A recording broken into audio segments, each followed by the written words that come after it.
You know, there's a lot of news this week that could be from The Onion. Denmark punking Trump over his musings about buying Greenland, which wasn't even for sale. Trump now canceling a visit to the U.S. ally. The ongoing feud with a former top aide right out of a reality show plotline. And, of course, the story that has everyone asking to define the word star. Sean Spicer seeking celebrity redemption on a dance show. These are spicy stories. Some are purely madcap, like Spicer. Some are spats that reveal something larger, as U.S. foreign policy can turn on Trump's frenemy issues. But our top story tonight is about the Trump administration's actions that are, as a matter of facts and history, reaching extreme degrees.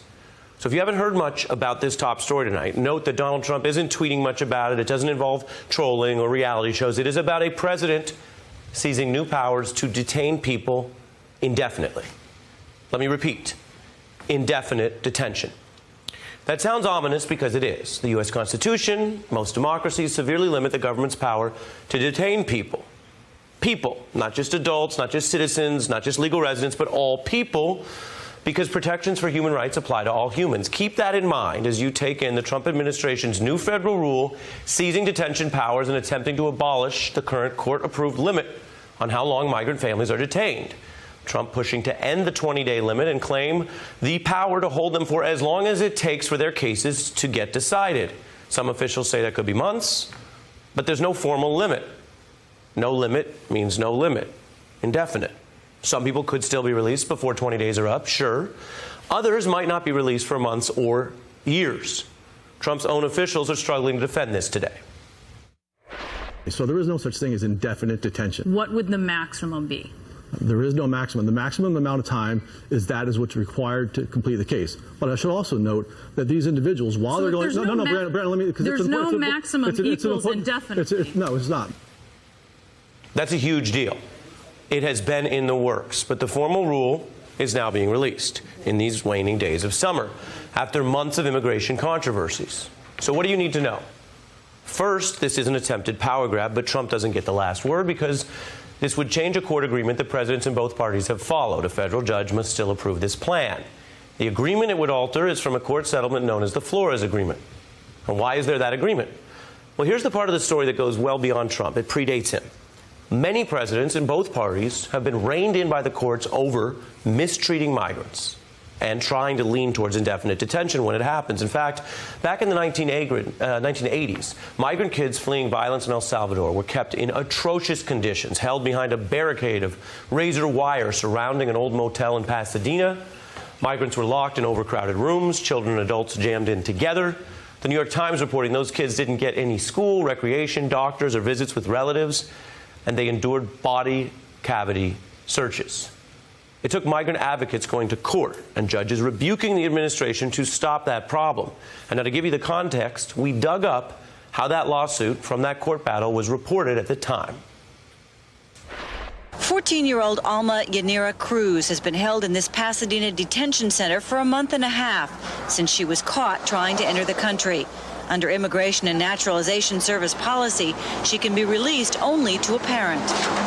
But her mother is afraid to pick her up for fear they will both be deported. Lawyers from the Centers for Youth Law and Immigrants' Rights charge the children are being used as bait to catch the parents. They filed a lawsuit challenging the policy and the conditions under which youngsters are held. That was a huge deal. They won a part of that battle, setting these rules, which were ultimately finalized by courts in the Clinton administration. Those rules are part of the framework for most of these battles today, from Obama's handling of a Central American migrant surge to Donald Trump's crackdowns. Now, Trump officials say they had to split up families partly as a way to combat these very rules. They claim that doing that was so they wouldn't be accused of holding kids past the 20-day mark. And now, at a time when Stephen Miller's consolidated more power over the entire immigration system, we see this wholesale attack on these human rights rules. Now, judges could reject this, just like they recently rejected the Trump administration's attack on rules to provide toothpaste and soap to detained kids. But let's look at this all together.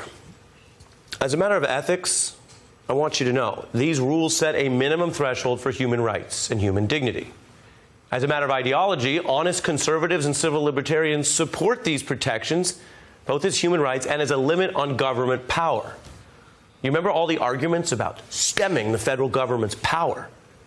Well, some of that looks empty as a Republican president tries to seize these new powers of indefinite detention. And one more thing. If this term rings a vague bell, if it sounds concerning, recall the last time the Supreme Court limited the government's power to hold foreigners in indefinite detention. It was in a case where the arguments for it are the strongest possible, indefinitely holding suspected terrorists and enemy combatants at Guantanamo Bay. Now, there were some strong security arguments there. Some of those people look terrible.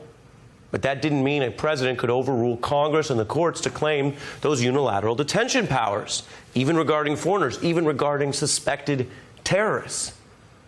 Some of those claims to indefinite detention without trial were rejected by a conservative-leaning Supreme Court and ruled unconstitutional. This history is the context for this power grab today that Donald Trump's not tweeting about. It's the context from Flores to Gitmo to Stephen Miller. And this is a time to keep your eye on the ball. I'm joined now by Jason Johnson from The Root, Victoria DeFrancesco-Soto from the University of Texas, and Paola Ramos, a former campaign aide to Hillary Clinton and now host of Vice's Latin X. Your thoughts? So I think you framed it perfectly. I think this goes way beyond immigration policy. This goes way beyond any sort of deterrence tactics.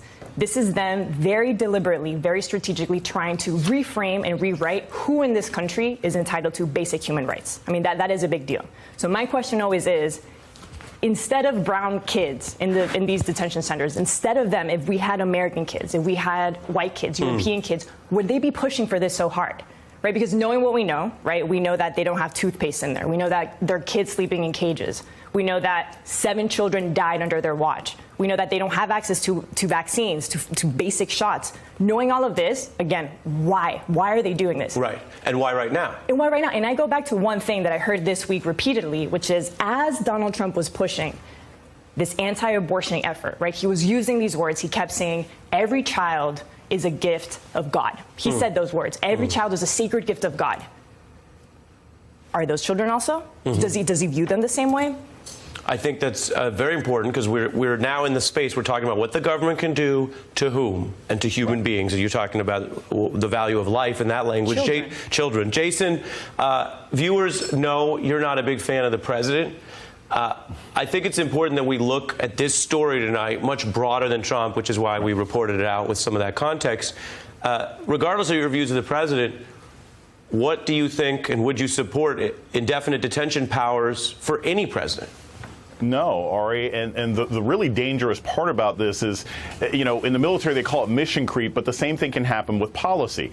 If you basically say, I can separate children from their parents until some legal issue is determined, right? At this point, they're just saying, well, until someone's immigration status is determined. Well, what happens in the instances where information in order to determine a child's immigration status is based on information they would have to get from their parents? There are 3-year-olds, 5-year-olds, 7-year-olds. They don't know what their address is. They don't know the entire circumstances. They were brought here by a parent who was fleeing violence or danger or some other issue one way or another. It is an excuse to basically hold people indefinitely. And if that can be done to people who are legally seeking the right to come to this country and seek refuge, that same sort of policy could eventually be used on American citizens. And Ari, I think this is really key, and one of the reasons that this is a very good report.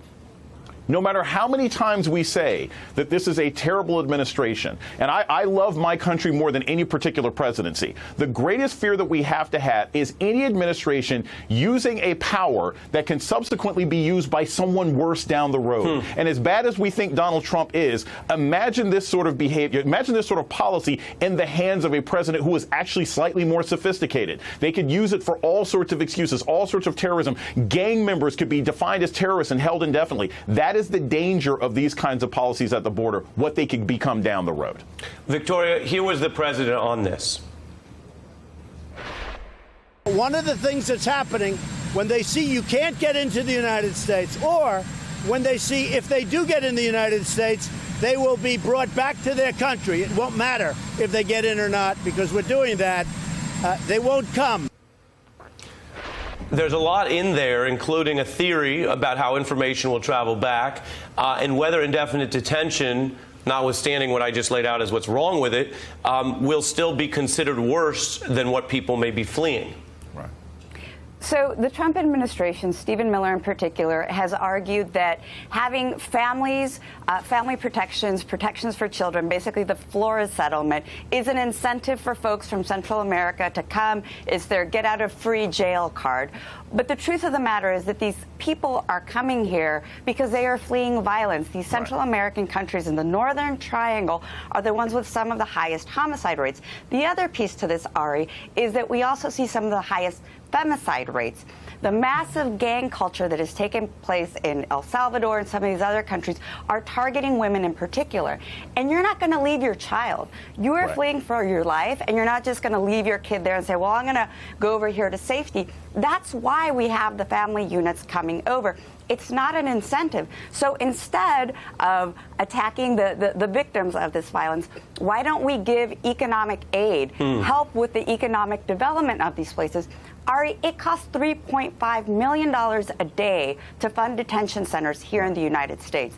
If we took that money and used it for economic development, we would not be in the mess and the humanitarian crisis that we are right now. Yeah, and the reason I mentioned some of the history that this agreement was struck under the Clinton administration to rein them in, that the Obama administration had high deportation rates and also struggled with the Flores agreement, Jason, is to make sure people understand that while there are ways that Trump, according to the evidence and the facts which we've shown, is far more harsh and has more human rights abuses, the system here is about whether the executive in our American system will actually be held accountable or not. And that's why when you hear indefinite detention, you got to perk up. And it happens that there's a Republican administration right now, and it happens that they're more extreme according to the rulings and the evidence we've got. But as we've been discussing, it's broader than that. Now, here are some of the Democrats in Congress today speaking out where it does get back to the political side of it, not just the structural. Take a look. And that's actually what the administration proposes to do today, to detain these frightened families who are at wit's end, who are at their most desperate and vulnerable indefinitely going forward. This cannot be allowed to stand. This is another example of this administration's cruelty. Everything about immigration he's done to try to scare people. Jason, some of those former members of Congress, many of them recognizable as aspirants for the White House. But when you look at that, what do you see as important here? Because when the Democrats come in at this at the micro level, right, which is individual cases, their stories, they're powerful, and we've certainly covered that. But it seems that today is a marker where we're at the macro level. Stephen Miller was not kidding when he came out and said the president's powers shall not be questioned. Right. And that's the thing, Ari. This goes back, you don't even have to go to Steve Miller. This goes back to Steve Bannon and Bannon's theory that the best way to sort of overtake this country was to tear down the state, to make the state so dysfunctional that you will lead to circumstances where people will leave, self-deport, and that allows some of these right-wing forces to go forward. You know, to be perfectly honest, if this administration had not pulled so much funding away from immigration courts, this may not be as much of a problem. The issue is you have pulled funding away from immigration courts. People's cases are sitting there and stacking up, and they're trapped here for months and months and months, and now you're saying you can hold them forever. This is a solution to a problem that this administration created so that they can continue with their white nationalist policies. That is the structural danger here, that the Trump administration consistently creates problems, they create family separation, and use that to push through these kinds of dangers. That is what I think many candidates should be paying attention to, because the political thing is fine, but the structural mess will have to be solved by one of these people if they somehow end up being president next year. And I think he said it perfectly fine. They will not be able to solve this problem. They don't even know what this means logistically. They have no idea. What we do know is that this is part of their white supremacist manifesto. It reads like it feels like it, and it is what is happening in front of our eyes every single day. Paola Ramos, very well put. Victoria DeFrancesco and Jason Johnson, thanks to each.